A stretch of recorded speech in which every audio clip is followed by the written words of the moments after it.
It is fall here in West Texas. The leaves are just starting to change color. We have just passed campsite number 2. It is the only one that has a shade tree, and you can see that shade tree way in the back. Campsite number 2 is off of the road more than any of the other ones. Campsite number 5 as well. Campsite number 2 is a little ways from anybody else, probably about 1/4 of a mile, so you'll still have plenty of privacy. Campsites 6, 7, 8 are all, you've got a good 1/2 to 3/4 mile in between you and your neighbor, so plenty of privacy at these sites.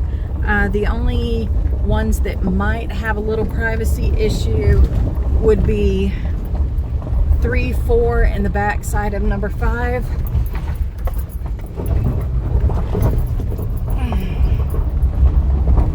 There you go, Gracie, get on up the hill. Again, make sure that you you come in a high profile, not low profile, SUV, truck, Jeep. Don't come in a car. Don't come in a low profile vehicle. Just don't do it. Your oil pan will get ripped out. Your bumper will get ripped off by these rocks that are out here. We just passed campsite number 3.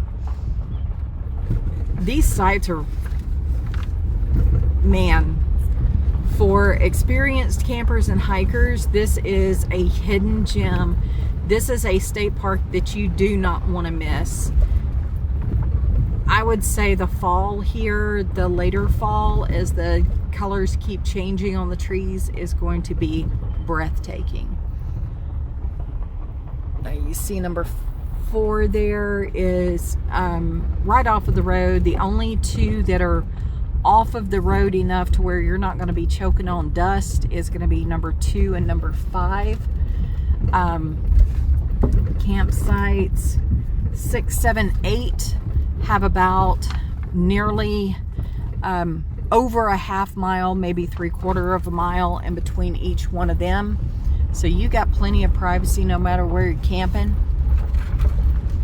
Just know that it's a drive. There's, I think, 13 or 14 miles of nothing but dirt road to get out here. You're going to be passing lots of ranches, cattle, goats, sheep.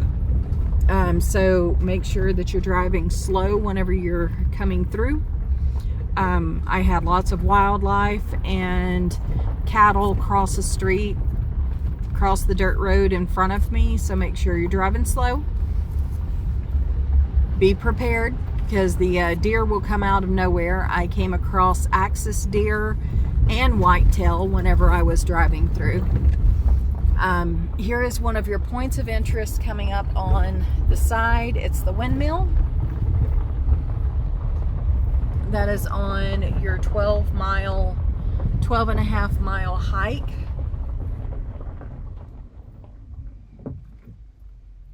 Here's your windmill.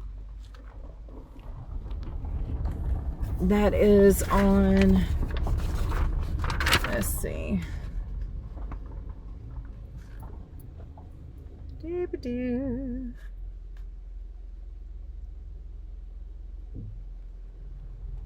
What's called Newton's Loop, and it's an easy trail. It's only 1/10 of a mile. It's got bird blinds, wildlife viewing area.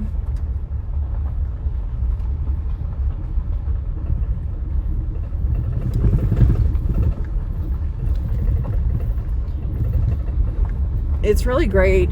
These state park maps have GPS coordinates to all of these points of interest, so that you can log these into an offline GPS so that you don't feel like you're in Fort Lost in the Woods. We're coming up on number 5. This one is also further back off of the road so that you're not getting as much dust and dirt in your face and in your tent. But wow, what a view.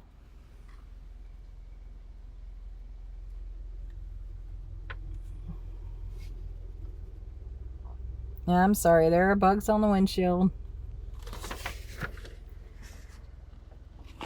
Can't avoid those coming in, and can't avoid the dust. I will be back with y'all again whenever we get to Finnegan Springs Trail. That is a 1.4 mile hike. It takes you to the river, to Devil's River. And here are your birding blinds. And there's the old corral.